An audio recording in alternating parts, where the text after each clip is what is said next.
এই যে দেখুন, বাবার ঘামের ঋণ কি সন্তান কখনো শোধ করতে পারে? দেখুন, স্কুল ছুটির পর দৌড়ে প্রথম বাসটা ধরতে না পেরে ছোট ছেলেটার মন খারাপ হলো। কিছুক্ষণ পর আরেকটা বাস এলে তাতেই উঠে পড়ে।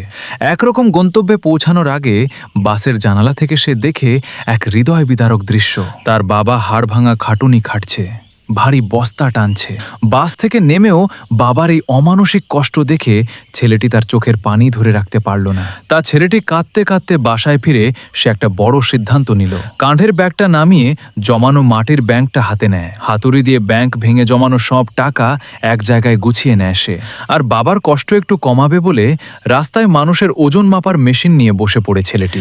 একদিকে মন দিয়ে পড়াশোনা করছে, অন্যদিকে ওজন মেপে মানুষের কাছ থেকে টাকা নিচ্ছে। বাবা হঠাৎ দূর থেকে ছেলেকে এই অবস্থায় কাজ করতে দেখে বাবা চমকে দৌড়ে ছেলের কাছে আসেন। ছেলের মুখটা ধরতেই ছেলে বাবাকে দেখে অবাক। তখন ছেলে তার জমানো টাকাগুলো বাবার হাতে দিয়ে বলল, এই নাও বাবা টাকা। ছেলের এই কাণ্ড দেখে বাবা আর মেনে নিতে পারলেন না। ছেলেকে শক্ত করে বুকে জড়িয়ে নিলেন। বাবা ছেলে দুজনেই তখন অঝরে কাঁদছে।